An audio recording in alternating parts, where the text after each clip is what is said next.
दोस्तों बहुत बहुत स्वागत है आप सभी का एक बार फिर से। जी हाँ दोस्तों, आज पूरे दिन की कई महत्वपूर्ण और बड़ी खबरें निकल कर आ रही हैं। वहीं राज्य सरकार की तरफ से भी आर्थिक सहायता प्रदान की जाएगी। बैंक खाता धारकों के लिए कुछ नए नियम और नए अपडेट्स निकल कर आ रहे हैं और साथ ही साथ केंद्र सरकार की तरफ से बड़े आर्थिक पैकेज को लेकर भी बड़ी खबर निकल कर आ रही है। जानेंगे एक एक करके सभी खबरों को विस्तार से। तो बिना समय गंवाए चलते हैं पहली बड़ी खबर की ओर।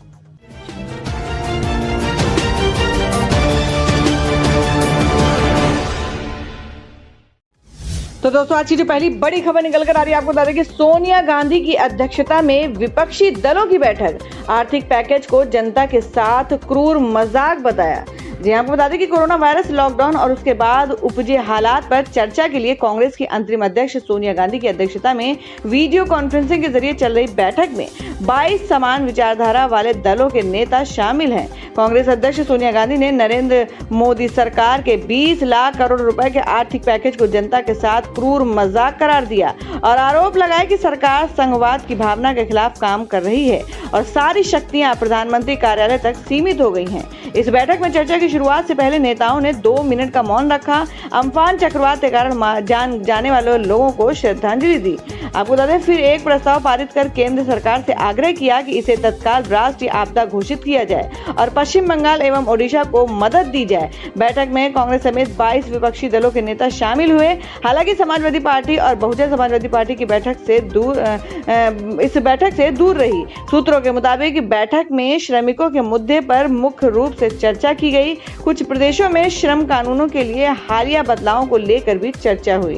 बैठक में सोनिया ने कहा, मेरा मानना है कि सरकार लॉकडाउन के मापदंडों को लेकर निश्चिंत नहीं थी, उसके पास इससे बाहर निकलने की कोई रणनीति भी नहीं है। उन्होंने आरोप लगाया कि प्रधानमंत्री नरेंद्र मोदी की ओर से 20 लाख करोड़ के आर्थिक पैकेज की घोषणा करने और फिर वित्त मंत्री निर्मला सीतारमण द्वारा 5 दिनों तक इसका ब्यौरा रखे जाने के बाद ये एक क्रूर मजाक साबित हुआ। सोनिया के मुताबिक हमने से कई समान विचारधारा वाली पार्टियां मांग कर चुकी हैं कि गरीबों के खाते में पैसे डाले जाएं, सभी परिवारों को मुफ्त राशन दिया जाए और घर जाने वाले प्रवासी श्रमिकों को बस एवं ट्रेन की सुविधा दी जाए। हमने ये मांग भी की थी कि कर्मचारी एवं नियोजकों की सुरक्षा के लिए वेतन सहायता कोष बनाया जाए, लेकिन हमारी गुहार को अनसुना कर दिया गया। और अब बता दें कि कोरोना संकट के बीच बीजेपी का ठाकरे सरकार के खिलाफ विरोध प्रदर्शन। लोगों से कहा कि शुक्रवार को 11 बजे बालकनी में काले कपड़े पहनकर आए। जी आपको बता दें कि कोरोना वायरस के फैले प्रकोप को लेकर महाराष्ट्र में राजनीति शुरू हो गई है। भारतीय जनता पार्टी बीजेपी प्रदेश के उद्धव ठाकरे सरकार को कटघरे में खड़ा करने के लिए अनोखा विरोध प्रदर्शन करने को कहा गया था। उसने पार्टी कार्यकर्ताओं से अपील की थी कि वे शुक्रवार सुबह 11:30 बजे अपनी बालकनियों में काले कपड़े पहनकर आए और विरोध प्रदर्शन करें। महाराष्ट्र में विपक्ष में बैठी बीजेपी चाहती है कि प्रदेशवासी काले कपड़े पहनकर अपनी बालकनियों में आए और उद्धव ठाकरे के नेतृत्व वाली सत्तारूढ़ शिवसेना एनसीपी कांग्रेस सरकार के खिलाफ नारेबाजी करे, क्योंकि पार्टी का कहना है कि कोरोना वायरस संकट को संभालने में सूबे की सरकार असमर्थ है। और अब बता दें कि सऊदी अरब के बाद अब यूएई की हालत खराब, बंद हो सकते हैं 70% बिजनेस। जी आपको बता दें कि सऊदी अरब के गिनती अर्थव्यवस्था के मद्देनजर वैट बढ़ाकर 15% करने के बाद अब संयुक्त अरब अमीरात की अर्थव्यवस्था पर भी आशंका के बादल घिरते नजर आ रहे हैं। आपको बता दें कि तेल आधारित अर्थव्यवस्था यूएई भी कच्चे तेल, क्रूड ऑयल की घटी मांग और दामों के चलते घाटा झेल रही है, जिसके चलते अब दुबई में मौजूदा बिजनेस बंद होने की कगार पर है। दुबई चैम्बर ऑफ कॉमर्स के एक सर्वे में सामने आया है कि दुबई के तकरीबन 70% बिजनेस अगले 6 महीने में कोरोना वायरस महामारी की वजह से बंद हो सकते हैं। और अब अगली बड़ी खबर बता दें कि एयर इंडिया और स्पाइस जेट ने शुरू की घरेलू उड़ानों के लिए टिकट बुकिंग। सोमवार से शुरू हो रही है डोमेस्टिक फ्लाइट्स। जी हम बात करें कोरोना वायरस से चलते लागू देशव्यापी लॉकडाउन के बीच सरकारी विमानन कंपनी एयर इंडिया ने घरेलू उड़ानों डोमेस्टिक फ्लाइट्स के लिए टिकटों की बुकिंग शुरू कर दी है। साथ ही स्पाइस जेट ने भी टिकटों की बिक्री शुरू कर दी है। एयर इंडिया ने यानी शुक्रवार को ट्वीट करते हुए लिखा कि हमारी सेवा के लिए टिकट बुकिंग शुरू हो गई है। कंपनी की ओर से इसके लिए वेबसाइट की जानकारी जानकारी दी गई। साथ ही कहा गया कि कस्टमर केयर पर बात भी की जा सकती है। शुक्रवार दोपहर 12:30 बजे से डोमेस्टिक फ्लाइट्स के टिकट की बुकिंग शुरू कर दिया गया है।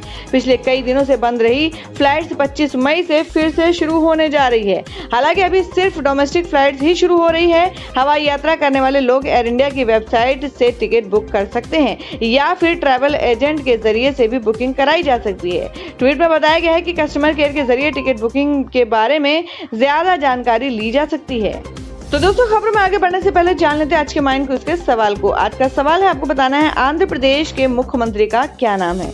इसका जवाब आपको वीडियो के नीचे कमेंट बॉक्स में देना है और सही जवाब देने वाले को रैंडमली सिलेक्ट किया जाएगा और वो जीत सकते हैं बम्पर पुरस्कार। बढ़ते अगली बड़ी खबर की ओर। और अब बता दें कि बीजेपी के प्रदर्शन पर आदित्य का पलटवार, दुनिया एकजुट हो रही है और ये नफरत फैला रहे हैं।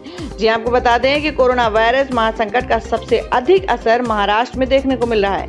देश के करीब 40% केस यहां पर ही हैं। लेकिन इस बीच सत्ताधारी दल और विपक्ष के बीच लगातार राजनीतिक बयानबाजी जारी है। शुक्रवार को पूर्व मुख्यमंत्री देवेंद्र फडणवीस की अगुवाई में भाजपा ने प्रदर्शन किया, तो अब राज्य सरकार में मंत्री आदित्य ठाकरे ने पलटवार किया है। आदित्य ठाकरे ने शुक्रवार को ट्वीट कर लिखा, एक राजनीतिक दल की राज्य यूनिट ने नया वर्ल्ड रिकॉर्ड स्थापित किया है।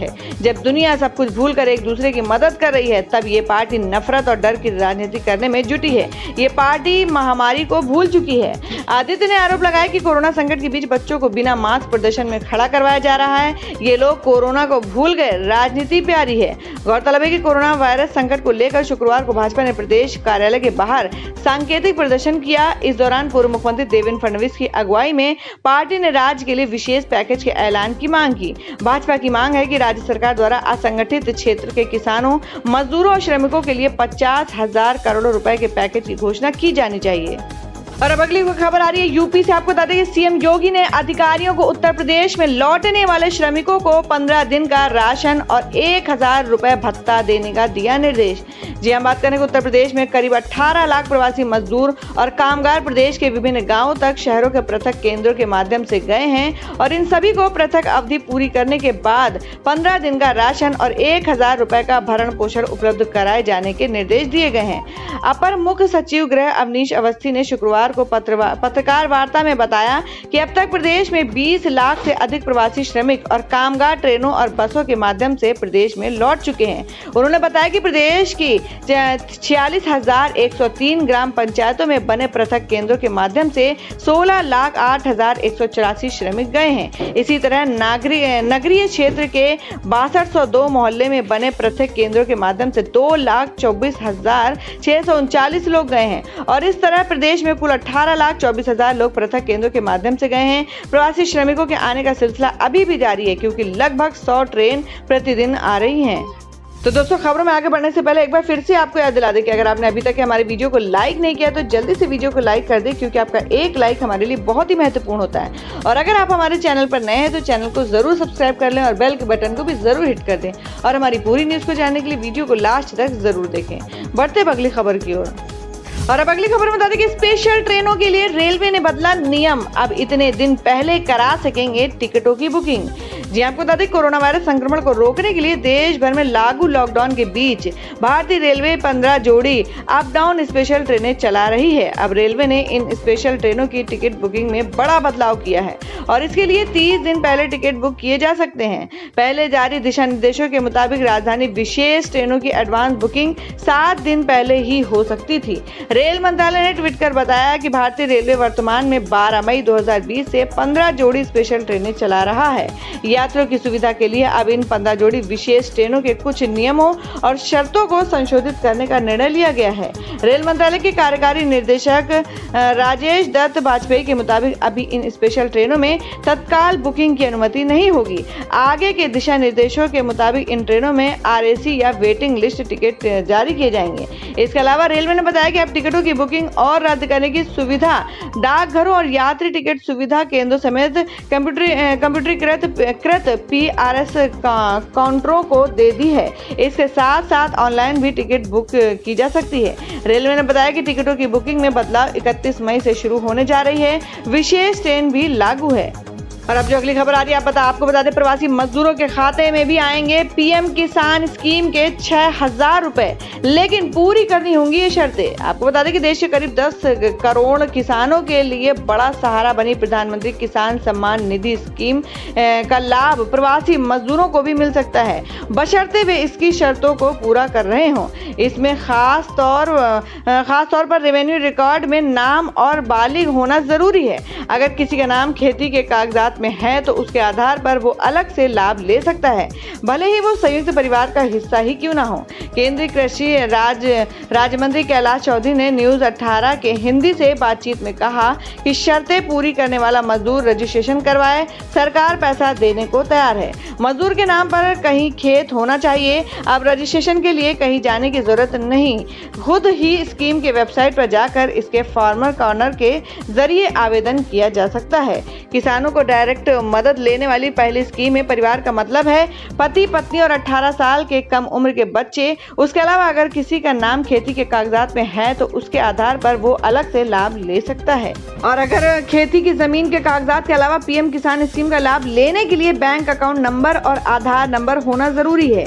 इस डेटा को राज्य सरकार वेरीफाई करती है, तब केंद्र सरकार पैसा भेजती है। आपको बता दें कि पीएम किसान स्कीम का बजट 75,000 करोड़ रुपए का है। मोदी सरकार सालाना 14.5 करोड़ लोगों को पैसा देना चाहती है, लेकिन रजिस्ट्रेशन अभी 10 करोड़ का भी नहीं हुआ है। इसके कुल लाभार्थी सिर्फ 9.65 करोड़ हैं, जबकि स्कीम शुरू हुए 17 माह बीत चुके हैं। ऐसे में अगर शहर से गांव आने वाले लोग इसके तहत रजिस्ट्रेशन करवाते हैं तो उन्हें लाभ मिल सकता है। तो दोस्तों, ये थी अब तक की सभी बड़ी खबरों की अपडेट्स। टुडे ब्रेकिंग न्यूज और लेटेस्ट खबरों को देखने के लिए हमारे चैनल ऑसम ज्ञान हिंदी न्यूज चैनल से जुड़े रहिए और हमारे वीडियो को लाइक शेयर जरूर कर दें अपने दोस्तों और रिलेटिव्स के साथ। तो दोस्तों, फिर मिलेंगे काम की खबरों और सरकारी योजनाओं की एक और नई वीडियो के साथ। तब तक के लिए धन्यवाद दोस्तों।